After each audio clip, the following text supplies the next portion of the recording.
Hey and welcome to Not Only Hollywood. Today I'm going to review Trauma from 2017. This is a Chilean horror movie. In Norway we say Chile.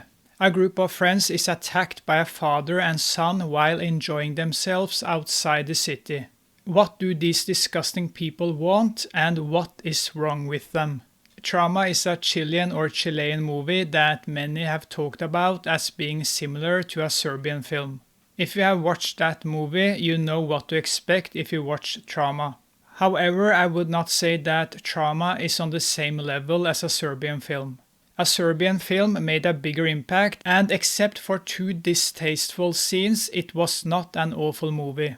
For me, Trauma was very exhausting. The first scene where the father threatens his son to do something to a tortured woman hit me hard, but the rest of the movie did not.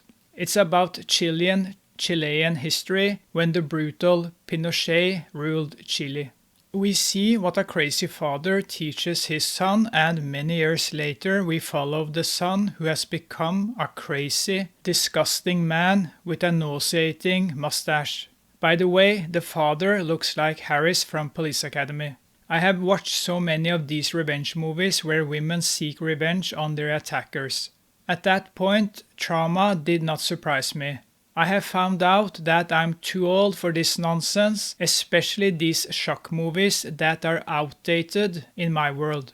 It all becomes so unreal when women seek revenge and are helped by stupid men who are just as dumb as the women.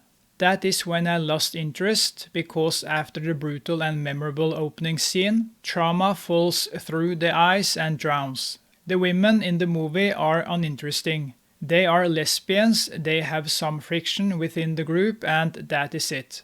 These are empty characters that I did not care about. You are reminded that this is just a movie, and it gets worse when the father and son show up in the house. Suddenly, Trauma transforms into a generic horror movie with boring and uncreative scenes. The movie spends too much time focusing on violence. It should have focused more on the backstory and taken it more slowly with the upbringing of the adult son of the father who was himself broken by his father. That is the most interesting part of the movie for me. Trauma has a message. It tells us what went wrong during a difficult time for Chile. But all it wants is to be brutal and shock us.